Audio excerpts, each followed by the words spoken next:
नमस्कार दोस्तों, आज हम आपको लेकर चल रहे हैं कानपुर नगर जिले के एक ऐसे प्राचीन शिव मंदिर में जहां सुबह प्रातः खुलते ही सबसे पहले पूजा हुई मिलती है। शिवलिंग पर पुष्प, अक्षत और जल का अभिषेक मिलता है। तो आइए कानपुर नगर जिले के इस प्राचीन शिव मंदिर में आपको लेकर चलते हैं। शायद बहुत से लोग यह नहीं जानते होंगे कि कानपुर नगर जिला द्वापर युग के प्राचीन ईंट मंदिरों का खजाना है। हालांकि पर्यटक सीधे भीतर गांव और निविया खेड़ा की ओर जाते हैं।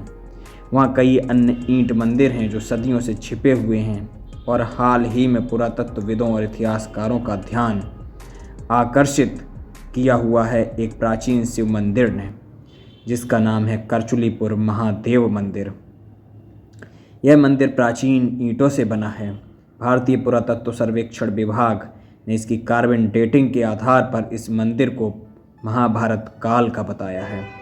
स्थानीय लोग इस बारे में अधिक जानकारी नहीं दे पाते हैं कि यह मंदिर कब और किसने बनवाया था, लेकिन वे दृढ़तापूर्वक ये जरूर बताते हैं कि यह मंदिर अति प्राचीन है।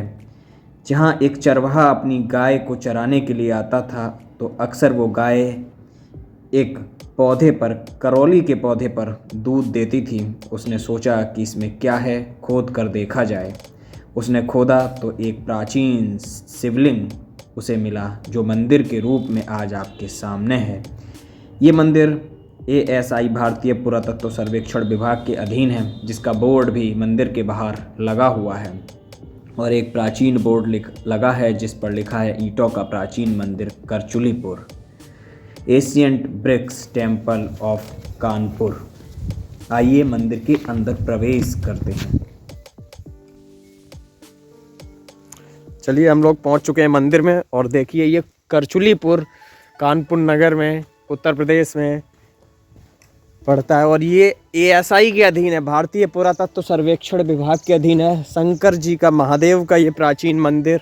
और यहाँ पर देखिए सन्नाटा, यहाँ पर नल जरूर लगाया गया पानी के लिए। ये व्यवस्था है, आने जाने वाले लोग हाथ पैर धुल के और स्नान करके अंदर जा सकते हैं दर्शन हेतु। लेकिन जिस तरीके से यहाँ सन्नाटा पसरा हुआ है, पता चल रहा है कि यहाँ पर कोई है नहीं। शायद अंदर कोई मंदिर में मिले कोई महात्मा जी। देखते हैं क्या होता है। तो ये देखिए हम लोग जा रहे हैं मंदिर में, पर बस कुत्ते मिल रहे हैं जगह जगह पे। देखिए लेटे, पौधे वौधे लगाए तो गए हैं, छोटे छोटे पौधे। कोई देख रेख जरूर करता होगा मंदिर की। चलिए, ये है अति प्राचीन मंदिर।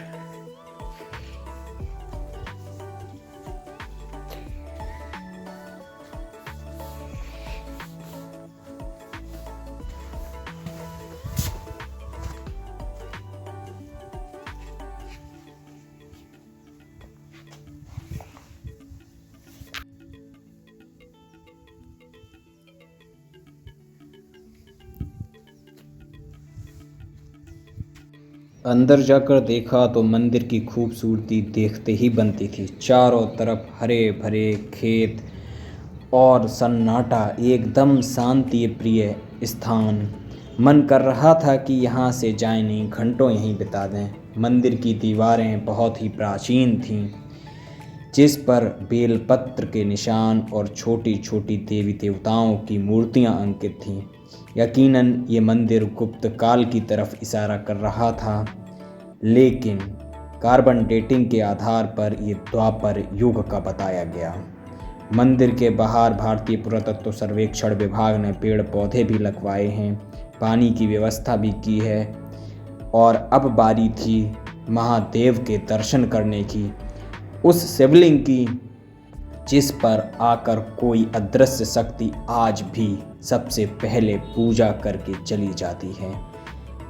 सोमवार के दिन यहाँ स्थानीय लोगों का तांता लगता है, लेकिन बाकी दिनों में सन्नाटा रहता है। मंदिर की तरफ चारों तरफ घूमने के बाद हम पीछे के हिस्से में पहुँचे और वहाँ से पहली बार दर्शन किए महादेव की उस शिवलिंग के, जिसके लिए हम इतनी दूर तक गए थे। जिस शिवलिंग का चमत्कार ये था कि वहाँ कोई अदृश्य शक्ति आज भी पूजा करके सबसे पहले निकल जाती है। अक्षत, पुष्प और जल शिवलिंग के ऊपर चढ़ा हुआ मिलता है। तो हमने सबसे पहले जिस स्थान से उस प्राचीन शिवलिंग के दर्शन किए। आइए आपको भी कराते हैं। ये मंदिर के पीछे वाले हिस्से से हमने महादेव के दर्शन किए। देखिए यहाँ पर एक कुआं भी है, अति प्राचीन कुआं है। कितनी गहराई, आजकल तो कुएं मिलते नहीं हैं। और भाई पानी दिख रहा है कि नहीं पता नहीं, कुछ चमक तो रहा है। और ये देखिए जिस पे बाल्टी टांगी जाती थी, ये देखिए भाई कितनी प्राचीन है। रस्सी, इस पे रस्सी के निशान भी दिख रहे हैं। इसके बाद हम उस जगह पर पहुंच गए जहां से हमें दर्शन होने थे, उस प्राचीन शिवलिंग के। महादेव के दर्शन के लिए हम जितनी दूर से आए थे, आइए आपको भी दर्शन कराते हैं। डिजिटल तरीके से घर बैठे महादेव की इस प्राचीन शिवलिंग के आप दर्शन कीजिए। जीवन धन्य हो गया महादेव के इस शिवलिंग के दर्शन करके। घर से लाया गंगा जल महादेव को अर्पित किया, पुष्प चढ़ाए और कुछ समय तक महादेव को बैठकर ऐसे ही निहारते रहे। यकीन मानिए मन शांत हो गया। मंदिर में महादेव के सामने एक त्रिशूल लगा हुआ था जिस पर कुछ पुष्पमालाएं चढ़ी हुई थीं। ऊपर कुछ घंटे चढ़े थे। महादेव की सेवा के लिए पंखे की भी व्यवस्था की गई थी।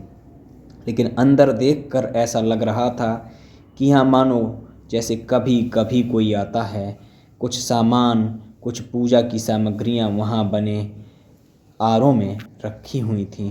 कुछ प्राचीन मूर्तियाँ मंदिर के अंदर दीवालों पर उकेरी गई थीं। बेलपत्र के निशान साफ दिख रहे थे जो इशारा कर रहे थे कि ये मंदिर करीब करीब गुप्त काल के आसपास का है, लगभग 1600 साल पुराना, या हो सकता है इससे भी पुराना हो। प्राचीनता और भव्यता की इस मूर्ति को अपने कैमरे में समेटने के बाद हमने अपने सहपाठी के साथ भगवान महादेव की पूजा की और कुछ समय मंदिर में शांतिपूर्वक ऐसे ही बैठे रहे। वहाँ मिले एक महात्मा जी से चर्चा के बाद पता चला कि सोमवार के दिन भक्तों की भारी भीड़ यहाँ मंदिर में आती है, लेकिन ये भीड़ स्थानीय होती है। जो आसपास के रहने वाले लोग हैं सिर्फ वही मंदिर में आकर जलाभिषेक करते हैं। हमने भी जाकर महादेव को जल चढ़ाया, गंगा जल अर्पित किया और महादेव को अपने साथ अपने कैमरे में ले जाने के लिए कुछ फ़ोटो भी खींचे और जो भी हमें अपनी भक्ति और श्रद्धा के साथ आता था वो हमने महादेव को अर्पित किया। और स्थानीय लोगों ने बताया कि आज जब कोई अदृश्य शक्ति आकर यहाँ पर पूजा करके जाती है, चाहे जितना भी प्रयास कर लीजिए आप उस शक्ति को देख नहीं सकते।